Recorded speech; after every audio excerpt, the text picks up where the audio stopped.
back again. It's 4 weeks until the election. Early voting starts in Arkansas in 2 weeks. So place your bets, everybody. Did I say that? Say what? All right. Interesting things going on here. Elections underway in about half the states in the country.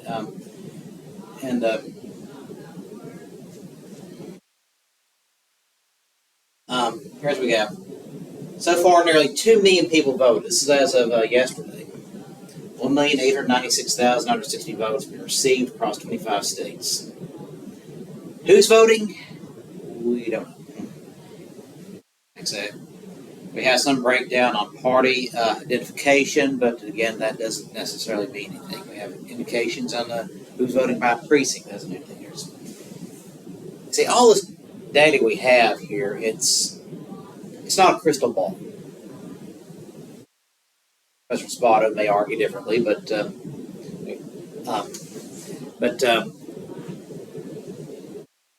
there's a limit to what polling can tell us. There's a limit to what early voting data can tell us.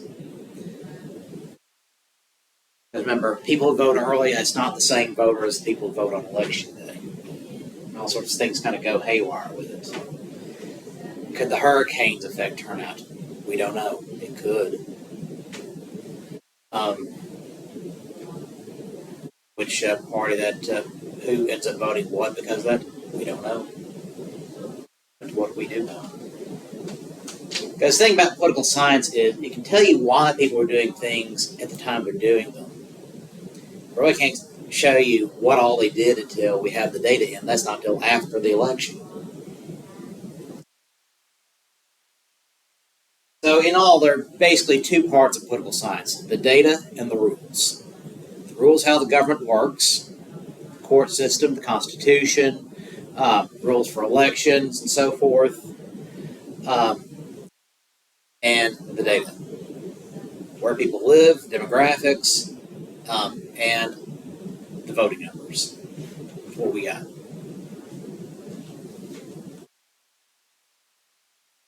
Now, 25 states. Highest number of ballots turned in so far has been Virginia. Florida is also part of the top 5. 20 voters, registered voters by party. Arkansas does to a limited extent, but it really doesn't mean anything because they're pretty much open primary. There's a lot. The rules basically anybody can vote the primary. As long as you're not a declared member of the registered voter of the other party. And same thing goes to the runoffs. If the part is a primary, if you're a member of the other party or you voted the other party primary, you can't vote the other party's runoff. But the rule's very clear. 20 registered voters by party, that means different things in different states. Ballots cast by Democrats so far, ballots cast by Republicans by a margin of 2-1, at 58.4% to 25.9%. Rest, third party, and people who just don't identify as the other party, independents or members of another party, just didn't say one way or another.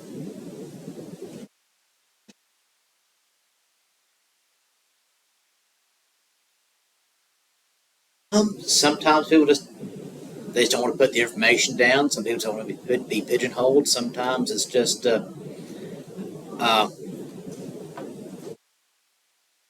sometimes they just forgot to mark the spot. It just depends on all sorts of different things. Could be anything. Yeah, that's the thing about political science is people do things. Their voting behavior. There are all sorts of reasons why they vote, who they vote for. It's on specific issues, sometimes personality, some sort of quirks. Sometimes you just don't like the name or you flip a coin.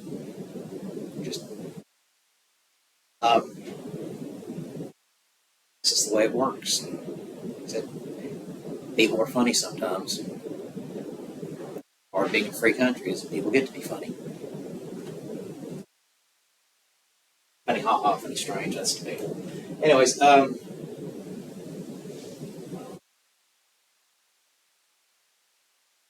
Just under 60% of the ballots so far were cast by voters under 65. That's from what we know of the voter data available. So older voters voting early. That is not unusual.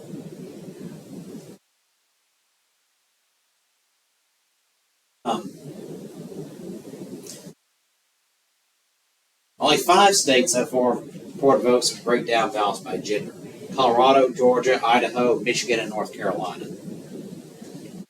Those states, 52% cast by women, 44% cast by men, 3% just didn't mark the box.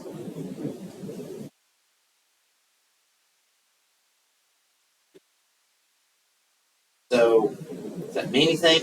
Don't know. Close to what it was in 2020, but not exactly sure. In 2020, there were over 101 million people voted early. 101 million people voted before Election Day. That's having an election that ended up being 160 million people voting. But what was happening in 2020? A lot more people voted early than usual in 2021. A lot more of them by mail. What was happening 4 years ago?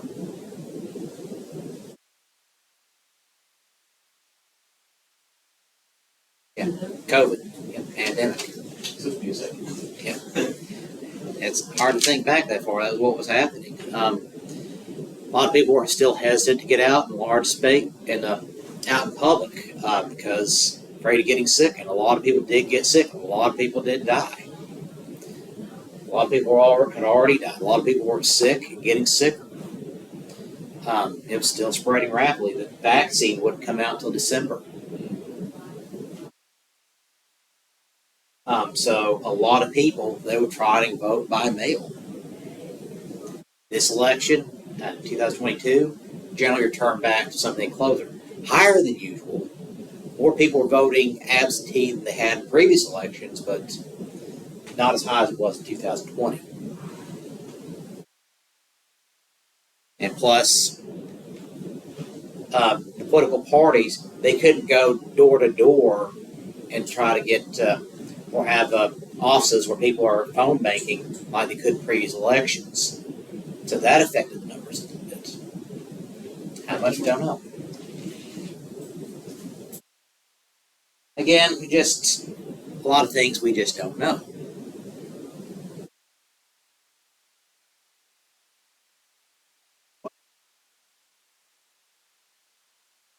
Like health issues than actual COVID. Yeah, a lot of people did. About 1 million people died directly of COVID. I know 4 people who died. They definitely inflated it. But there were people who just, if you already health is kind of on the edge, a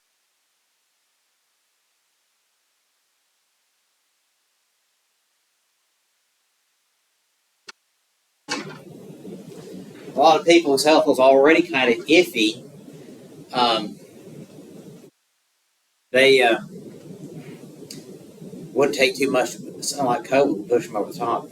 So a lot of people would die of pneumonia or respiratory failure or heart attacks or strokes. They had on a long COVID. People just never really got over it.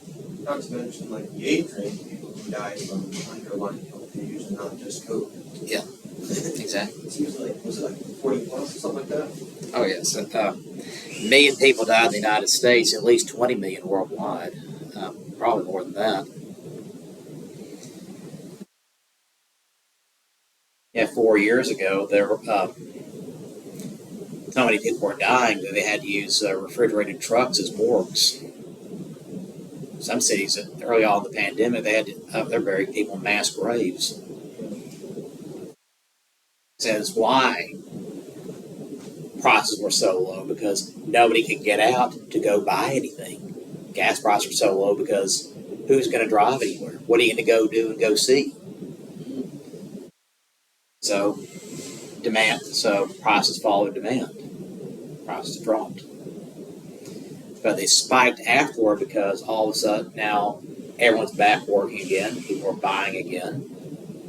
But the supply chains are disrupted because there were still so many people sick and so many people getting over it. You take 1 million people out of the workforce, out of the economy, that's going to have an effect. And it did. Every major pandemic like that, you'll see that. You saw that after the Spanish flu epidemic in 1919. You saw that after the Black Death in the 1340s. Same thing happened again. Gas prices were still low then. That's right.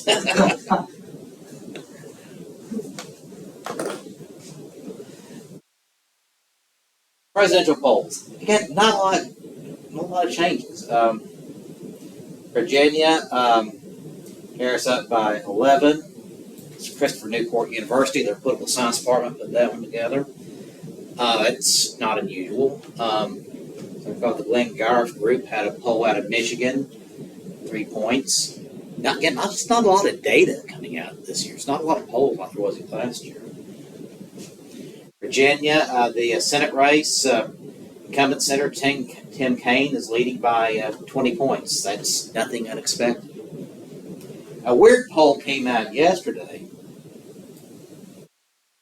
Hot Business conducted one for 300 University. It doesn't show up here, but Arkansas showed a 10-point race. Trump at 50, Harris at 40, 5% third party. Trump had lost support for that poll. Now, is that just an aberration? Is there something going on here? I don't know, because the last election, as you can see here, Trump won by nearly 30 points, won by 25 points in 2016. 25 points Romney over Obama in 2012. So a race that close is extremely unusual. Are we just not picking up the voters? People not picking up the phones? Or is it a closer race where we're picking up? It's just so we get what they call in polling noise. A lot of weird numbers, a lot of numbers being thrown at you real fast, but numbers that really just aren't making a lot of sense. Anything? I don't know. But the race has essentially been largely unchanged for the last month. Since the end of August. Senate deadlocked. House, Democrats a narrow advantage, but they can pick up 6 seats there. And it's coming down to these 7 states. Well, some usually close polling in Florida and Iowa.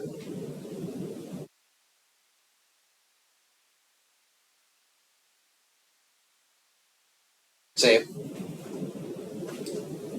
poll the other day had Florida a 2-point race. Went out today, had Florida as a 13-point race. One of those polls is wrong. Very wrong. We don't know which. Don't know which. There's an unwritten code of conduct among pollsters. That is, there's basically that you report the results as they are. You don't try to form a particular narrative around it. You let the numbers do the talking for you. But are there pollsters who purposely mess what they call the crosstabs, try to inflate certain numbers in certain demographic categories, basically put their thumbs on the scale? Yes, there are. Are there pollsters that are honest and just get bad results? Yes. Are there bad pollsters who just get bad numbers? Yes. But there are good pollsters who get bad numbers. Do we know? Can we be aware of who that not? 538.com, they put a list out together, but there's kind of a grading pollsters. Let's see if I can find this here.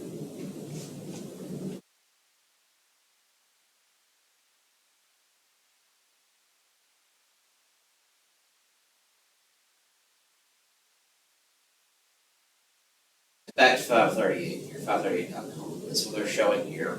Close races in all the swing states. President and the Senate. National polls, okay. they're showing right now, basically a 3-point race.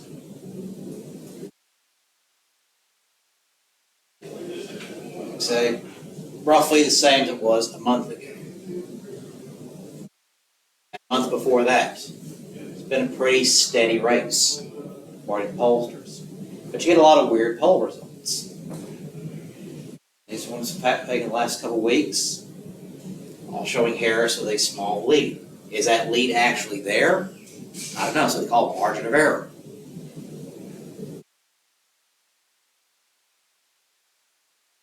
Actually, it could be flipped the other way, or it could be Harris out by a head. Don't know. But you notice this scale here at the bottom. Democratic funded polls, Republican funded polls, other party funded polls, campaign polls. Yeah, there are a lot of those. Parties, they pay for pollsters to try to get certain information. And sometimes those results are skewed.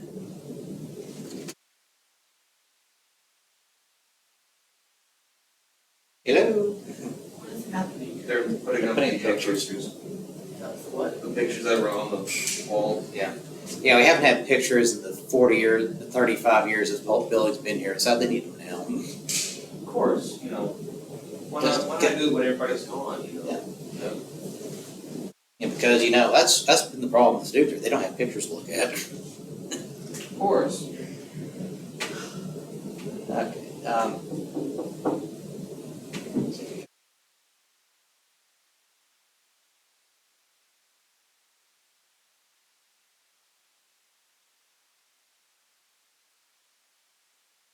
Okay,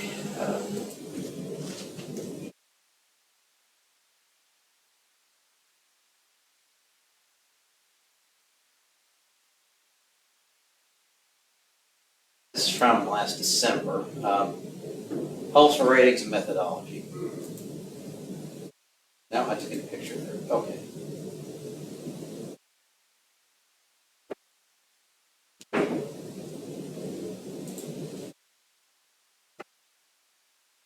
And I get this.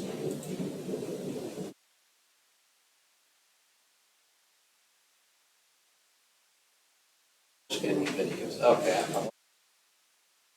They used to have a chart here.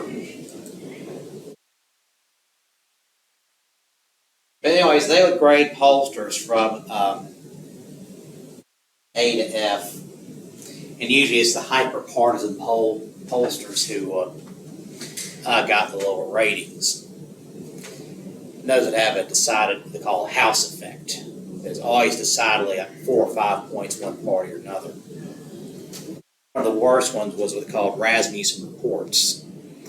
It would show results like 6, 7, 8 points Republican, and almost always wrong. It's basically numbers that he's pulled out of thin air. So bad that even very conservative polling sites, they don't even use it. They don't even refer to Rasmussen anymore. He's just basically self-destructed. Zogby, he used to be a really good pollster, but then he started doing everything online and did it in such a haphazard way that basically it became coupon polls. Basically, you sign up for a Zogby poll and they pick your numbers out.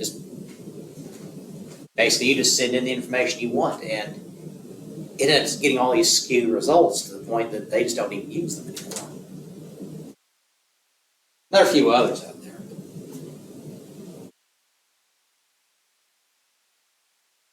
But University of Florida, who's voting so far? No, they're not voting yet. But it's a lot of the northern states are voting so far. Not really much of the southern states, except here in the southeast. Texas is starting. Idaho's starting. Maine's starting. But again, here's what they've got so far as of today. Total early votes, 2.4 million. In person, 440,000. Mail ballots returned, 1.9 million. It's got 2.5 million people already voted. But Mail ballots requested 46.9 million. A lot of those are in the mail. They're going out or coming back in. They notice this is significantly higher than numbers yesterday, and significantly higher than numbers last week. Starting to trickle in, they gets a little bit more, but some of these people may end up going to vote in person, but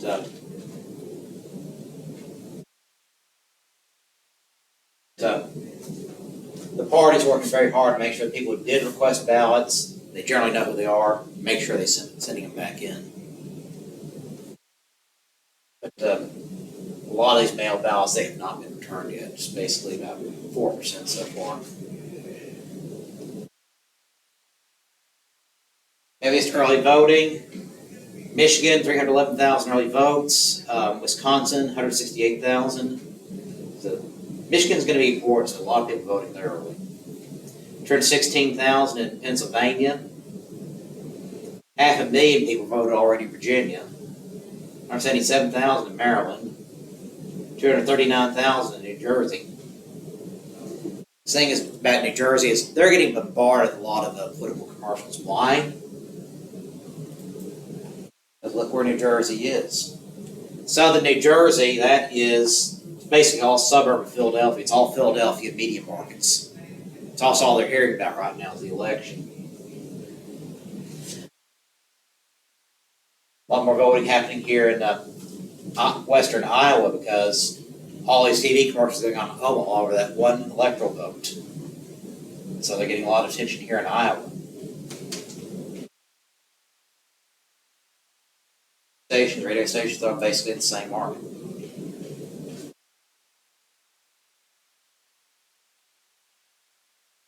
Florida, 250,000 people voted so far. Texas, just 18,000. They don't really vote very much. Georgia's important. That's going to be only 1,800 people voted early so far. Again, but remember, in different states, the voting's different based on absentee voting laws are different in different states. Sometimes you just vote whenever you want to. Sometimes you have to have a particular excuse. Depends on the state. But very heavy voting in Michigan, Pennsylvania, Jersey, Virginia. Fair amount in Maryland and Wisconsin. Maryland has a big Senate race. That's getting a lot of people's attention. Wisconsin has a big Senate race, and it's an important part of the presidential race, but because everyone knows Maryland's going to go for the Democrats, Wisconsin, we're not sure. But Maryland, Wisconsin's population is roughly the same, but more people are voting in Maryland. Either waiting, I don't know.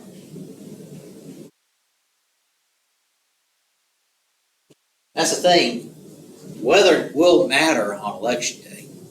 Nice, bright, sunny day, people are more likely to turn out to vote. But if it's snow or wind or snow or rain or nasty cold out, people are more likely to stay at home. I don't know. Yeah. It's too hot as well. Maybe like a nice overcast might be a little bit better. Oh yeah. But too hot of a day in November. That's not going to be a problem in Pennsylvania. No, but here, Here, yeah. It's starting to get cool off a little bit, but not too much in Arkansas. Parts of South Texas and Arizona have that issue. Yeah.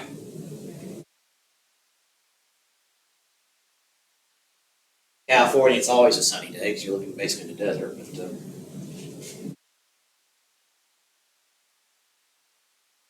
But of course, they have blizzards and snowstorms up north that we don't have to worry about down here. Okay. That's the election so far.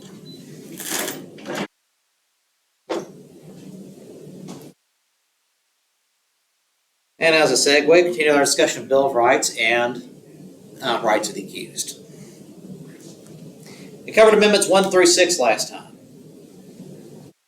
Now we're going to the 7th Amendment.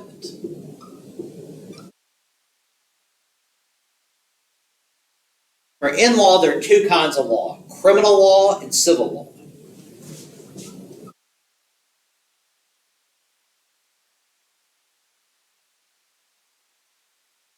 The Fifth and Sixth Amendment dealt mostly with criminal law. The Seventh Amendment can deal mostly with civil law.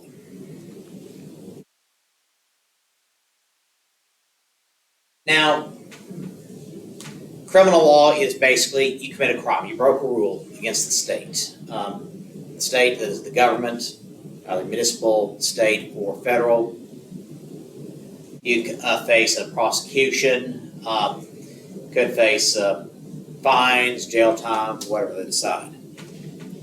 Civil law, it's a dispute between persons. Basically, it's contract law. There's a minor dispute between individuals. Somebody broke a contract, somebody broke a business deal, something of that nature. Something where it doesn't really involve the government or anybody else or the need to maintain public order. It's just between the two of them. This is what it is. In suits of common law, with value and controversy shall exceed $20, the right of trial by a jury shall be preserved. It's basically, if you have a civil trial, dispute, contract dispute between individuals, you can have a jury trial, but you can have a jury decide that.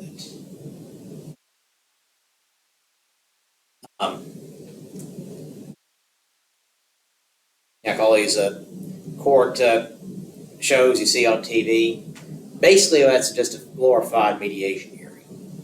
They waive their rights and decide to go to mediation, a hearing on TV.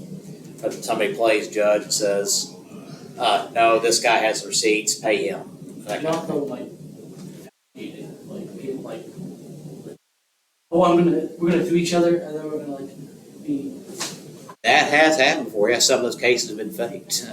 Like, we're gonna do each other, and then we're gonna like go on TV and like be all funny about it. Yeah. Yeah, some cases used to be like that.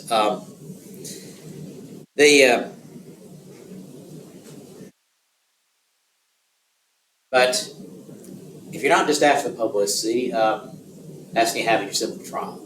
And that's also another reason why you're called part of the jury pool in Arkansas.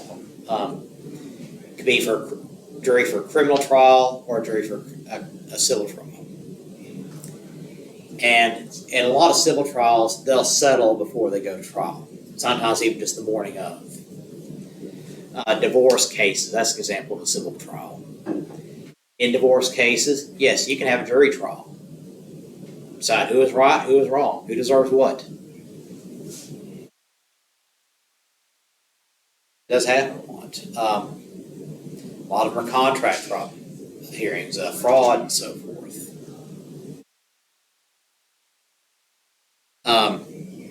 But you do have the right to a jury trial in that case.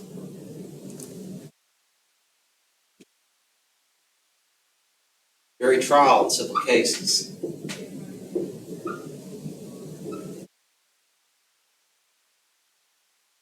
But there's an add-on to that. No fact tried by a jury shall be otherwise re-examined in any court of the United States than according to the rules of the common law. Now that means is, suppose you have a civil trial. It doesn't go your way. The judge cannot arbitrarily say, say to the jury, I think you're wrong. I'm overturning the finding and the monetary amount. They can't do that. It has to go to another court, to the appeals court. That's why I hear these cases, someone sued someone for $20 million, why it drags on so long. You have the pre-trial hearings, all the motions back and forth, then you have the trial, and then it goes to an appeals court if it doesn't go one way or another. So it drags on a long time. These cases can last for years sometimes.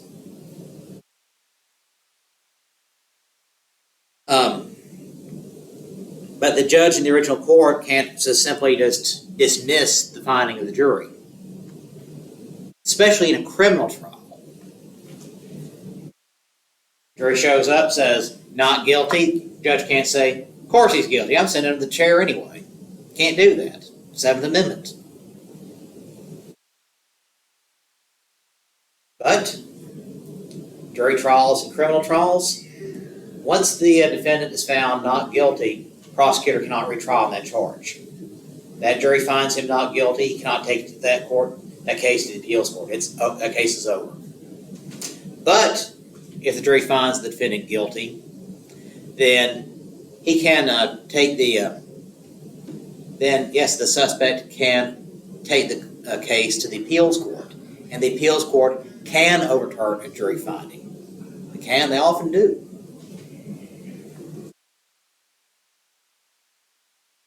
So that is the Seventh Amendment. But you got to remember, it's dealing mostly with civil law and jury trials. Jury trials in civil case and criminal cases, that's mostly dealt with by the Sixth Amendment. And having your rights read, in the Supreme Court case Miranda versus Arizona of 1965, that's when they read your rights. You have to be informed of your rights under law. That is under the Bill of Rights. Those rights are, you have the right to remain silent, say, again, going back to the Fifth Amendment, right against self-incrimination, informing you that if you give up that right to remain silent, anything you say can and will be held against you in a court of law. And then you have the right to an attorney, Sixth Amendment. And if you cannot afford an attorney, won't be provided for you. That's the statement they have to read every time someone is brought into questioning and placed under arrest. Also called being Mirandized. But of course, we can all quote that by verbatim because we've all grown up watching courtroom TV shows and police shows. All right. The Seventh Amendment.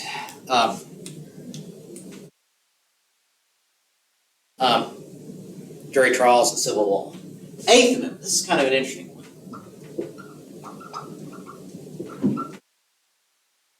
No cruel and unusual punishment.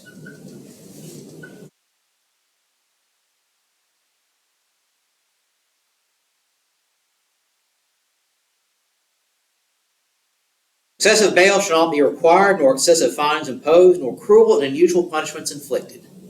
So what that means is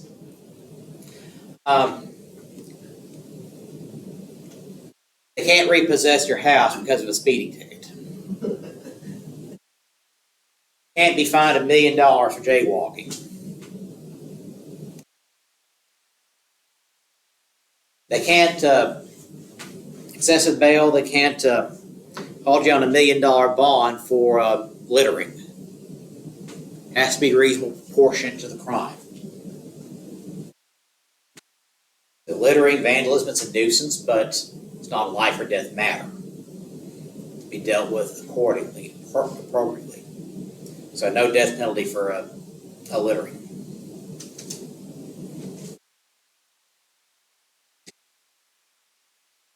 So again, a proportional response. Nor cruel and unusual punishments inflicted. Now, what does that mean? Well, there's been a lot of debate on that one. When this was ratified in 1791, they still had physical punishments, corporal punishments, public beatings, public brandings, being hung in the stocks. Jails were basically just for people to be held until their court hearing, or be held until their sentencing was carried out. It usually wasn't very long, whether it was corporal punishment or capital punishment. So you're convicted, you may be sent to the gallows in a week or two. But no cruel and unusual punishments. Again, it has to fit the crime. So in this country, you're not going to have your hand chopped off for being a thief, like they do in Iran and some other countries, because that's cruel and unusual punishment. I mean, is a stack of $5 Walmart DVDs worth someone's hand? No. If we had been doing that, and it was like a usual thing that we've been doing, would it be considered unusual because it would have been something we we haven't been doing it, it's unusual. And that's a good point too. Is it something just bizarre and then bizarre, or is it something that's not rarely done?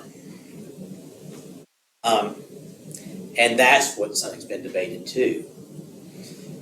Here's the problem with suppose he chopped somebody's hands off. Well, it turns out the guy didn't do it. People against him lied. Death penalty's been hotly debated over this one. 1972, the Supreme Court ruled the death penalty was unconstitutional, citing the Eighth Amendment, no cruel and unusual punishment. So everyone death row at that point, their sentences were commuted to life imprisonment, life without possibility of parole. The thing is, not every state has life without parole, like Oklahoma didn't have that until a few years, so they'd have to hand up these really high sentences to make sure they never get out, like 500 years or something. Because life didn't quite mean life. Life meant 30 years and you're up for parole. But that led to restrictions on how parole is granted. They're called truth in sentencing laws. But in 1976, the Supreme Court overruled itself, said the death penalty is permissible in some cases. Actually, Texas has led the way since then in executions. Arkansas has had a few. About 20 states do not have the death penalty right now. Either because some they never had it, or some because they had it for a while and it was they decided they weren't comfortable with it.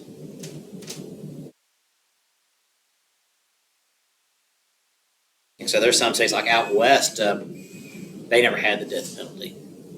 A lot of northern states don't have the death penalty. Illinois was a death penalty state until the 1990s.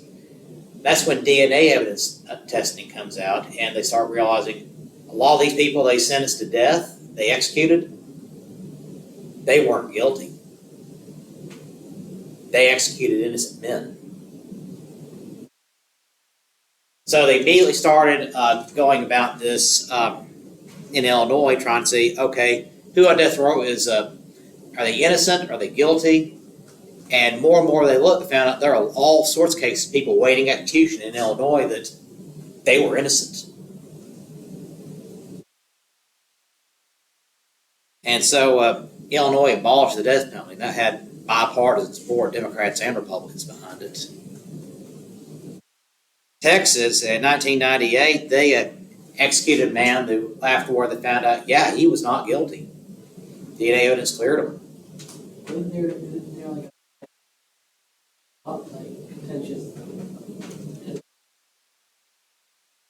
There are some, like in Oklahoma, there was a case. There's a case for the Supreme Court right now is a man's waiting death penalty because on a murder for hire case. He's not the one who killed the guy, but the guy who did the killing said, pointed the finger at this guy and said, well, he hired me to do it. And the thing is, and he was convicted and sentenced to be executed, but more and more of the evidence and showing that a lot of prosecutorial shenanigans, the evidence isn't showing up right.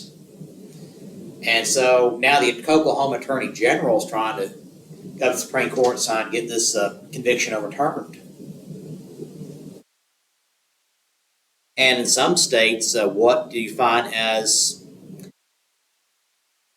cruel and unusual punishment with the death penalty? California, it's a death penalty state. They have the gas chamber. Basically, put them in a room full of gas, and they just go to sleep and don't wake up. Thing is, though, states like California, where they have gas chamber, also have a lethal injection. They can't find anybody to administer the lethal injection because to get the drugs to execute someone, they have to basically have a doctor prescribe them, and doctors in California aren't doing it because it's a violation of the Hippocratic Oath. They had a problem like that in Alabama, so they went to something else: execution by nitrogen poisoning. Put them in a room full of nitrogen and suffocate them.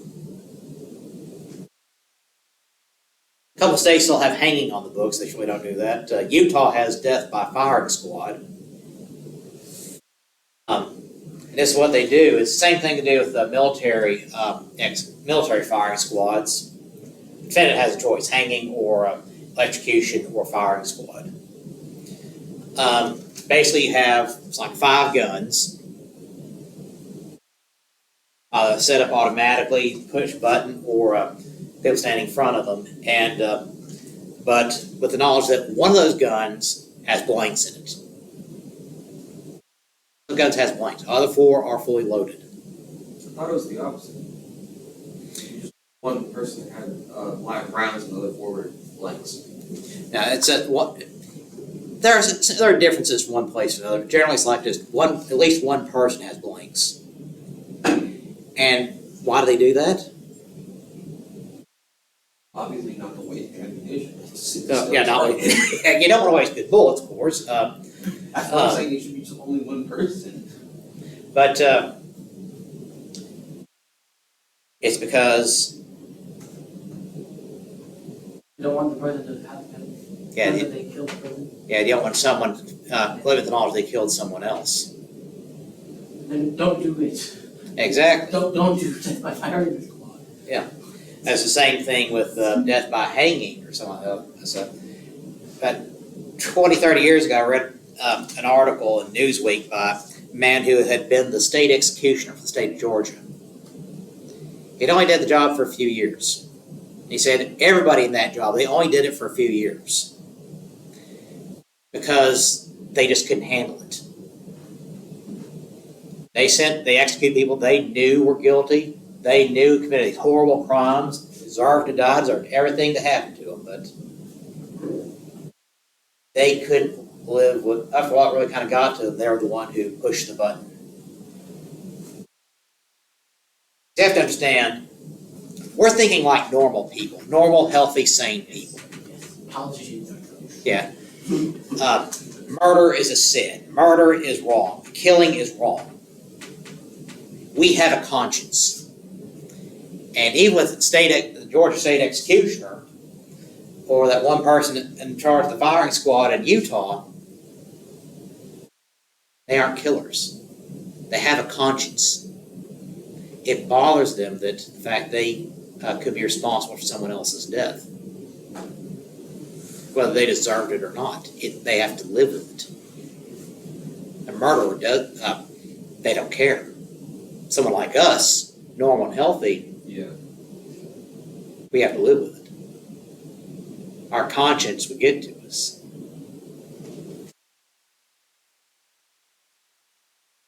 So the PTSD cases from warfare rates tend to be much higher among people who have shot someone in combat.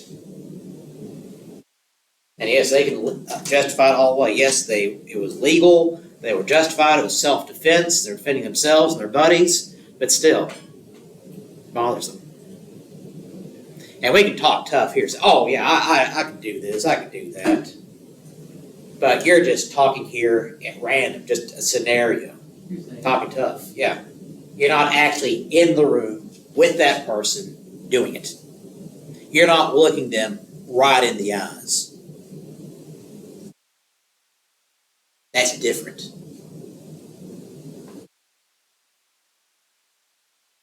And may not feel anything at the moment, but still rattle around the back of your mind. Why can't execution be cruel? Because, yeah, these guys do deserve it because we're not killers. We're not like them. It was suggested that, people who commit murders, they should die the same way they killed their victim. And there's poetic justice in that. But do you want to be the person who hacks somebody to 20 pieces with an axe? Who rapes and stabs someone 40 times? Do you want to be that person? Do you want to find someone willing to do that job? No. You don't have to do it with a person. Yeah. And like a person doesn't have to do that. You can make a machine that does that. Yeah. But again, you have to push the button. You know, you put those events in action that made that death happen. I mean, it's the same thing with anybody who's executing anybody. Now, is the death penalty a deterrent? Does it slow down murders? Is people less likely to commit murders knowing the death penalty is possible? Been some question about that. States without the death penalty, they actually have lower murder rates. Because again, we're thinking like normal, healthy people. We recognize that there are consequences for our actions. We do something, something's going to happen because of it. We hurt someone, we break the law, we're going to face consequences for that. Thinking like normal, healthy people. People who commit mass murders, they don't think like that. That ability to reflect like that, to consider the consequences of their actions, they don't have that. So it is not a deterrent. Someone who thinks it's okay to machine gun a school or think it's okay to poison their wife or something like that, because they don't think about the consequence of their actions. Or on the flip side of it, they're so detached from reality that they think they can outsmart everybody. They think they can get away with it. Or they don't actually care about it. Yeah. They know it's wrong, they know what's gonna happen, like, they're mentally not there, so Yeah. like, they don't care. Yeah, they don't care. Exactly. They used to have public executions in some countries, particularly like England. But was it a deterrent? No. Murder rates remained just the same, and actually people came to these executions, these public hangings, they'd bring their kids, they'd bring a picnic lunch, they'd make a day of it. There are people there selling food and souvenirs, just making it a festival. But the question, though, is it cruel and unusual punishment? That's still deeply debated. Because there's two questions here. Is it a deterrent? That's not necessarily a constitutional question. Do they deserve it? We can debate that all day. You can make a really good case. Yeah, that guy deserves it. He does. We're better off taking him out and him not breathing air ever again. We can make that case. But the legal question of what about us, the people who enforce the law? Does that make sense? Because the state has to pursue justice, and in the pursuit of justice, we cannot become like them. What's the ultimate question? Will things continue as they are? Well, debate over the death penalty, it comes and goes. But the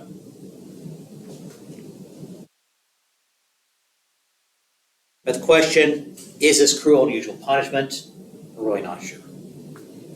And there are other cases where cruel and unusual punishment's been debated, but this is the most prominent one of them.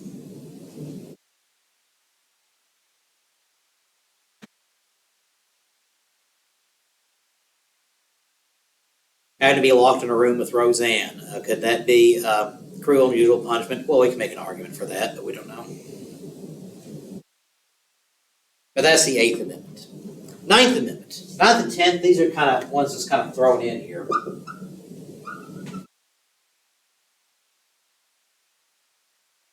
The enumeration of the Constitution of certain rights shall not be construed to deny or disparage others retained by the people.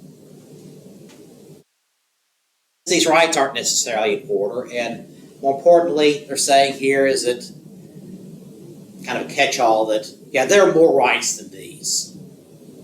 Not every right we have here is listed. There are certain rights that are not listed.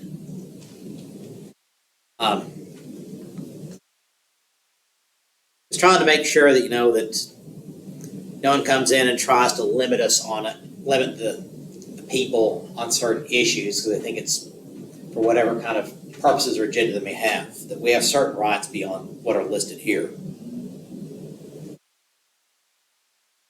10th Amendment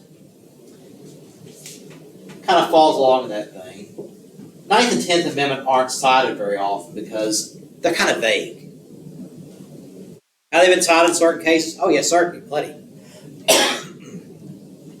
Not the vagueness that makes But not as, was that? it's the vagueness that makes them like. Yeah. Like take up. Exactly. Because lawyers, they like specific words. That's why the First through 8th Amendments are cited so often in these different cases. 9th and 10th, not so much. But have they been? Yes. The 10th Amendment comes from the idea that people have certain rights naturally. That we're born with certain rights. These are not granted by the government. And that we, the people, in terms of John Locke, when we form our governments, we give certain powers to the state, sacrifice some of our absolute freedoms for security and order, and so we can have the ability to enjoy our rights. So, it says here, the power is not delegated to the United States by the Constitution, nor prohibited by the states, are reserved to the states or to the people. That is, powers of the government are given to the government by the Constitution, by the states, by the people. We give the government its power. But what powers we specifically didn't give to them, we still have ourselves.